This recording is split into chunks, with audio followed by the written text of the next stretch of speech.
தஞ்சாவூரில் பிரசித்தி பெற்ற புன்னைநல்லூர் அருள்மிகு மாரியம்மன் ஆலய தெப்பத் திருவிழா விடையாற்று விழா சிறப்பாக நடைபெற்றது. தஞ்சையை அடுத்த புன்னைநல்லூர் அருள்மிகு மாரியம்மன் திருக்கோவில் மிகவும் பிரசித்தி பெற்ற ஒன்றாகும்.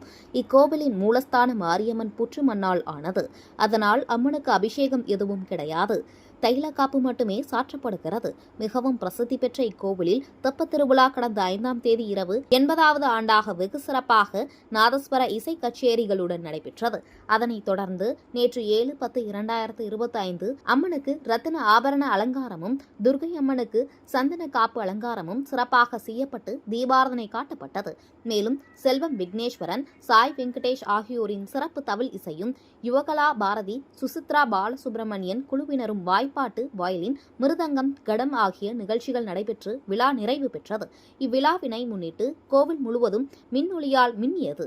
இதில் ஏராளமான பக்தர்கள், பொதுமக்கள் கலந்து கொண்டு சுவாமி தரிசனம் செய்தனர்.